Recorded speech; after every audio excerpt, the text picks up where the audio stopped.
think I was very open and I thought, oh, I'll give it a go. Like it was so easy. I'll give it a go if I can manage it. But then whenever he was born, I had a real strong urge that I really wanted to breastfeed.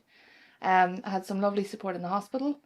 But obviously they've got limited time in the hospital too. They mentioned the infant support team or the infant feeding team when I was there. And then it wasn't too long after I was out of hospital that they got in touch with me, which was amazing. So that kind of cemented me really wanting to keep going because there was people there to help. When he was born, he wasn't latching very well.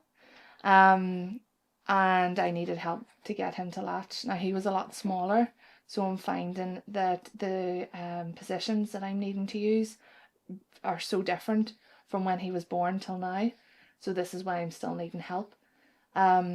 He was quite refluxy, so I did need help. He's quite refluxy, so I needed help with getting medication for him. And then at that stage, it was easier for me to pump. And that's how I came off the nursing journey as such. But now that that's a lot better, I do need help to get him back on nursing again.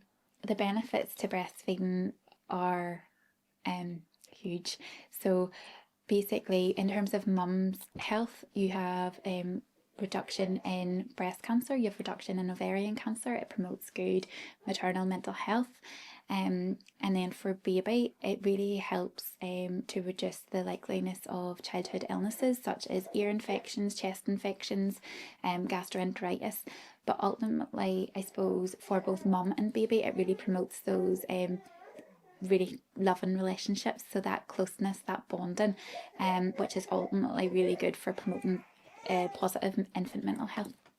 It's common in today's society that we get overwhelmed with what expectations we should be having as mummies, like making sure the house is clean, making sure we're out and about, making sure we're snapping back. But that is absolutely not what we want to be encouraging, especially for breastfeeding mums.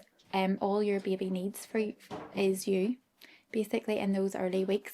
So I really want to encourage mums to kind of really take the pressure off themselves, throw the clock out the window, so to speak, and really just look at your baby. What is your baby telling you?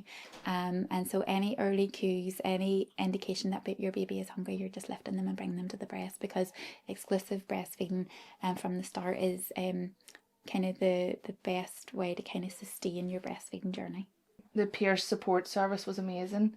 They got in touch with me very shortly after I got back from the hospital, and I just found that they were like the sticky plaster, like the bridge between being in hospital and getting the support from the infant feeding team. Really friendly girls, literally couldn't do enough for me.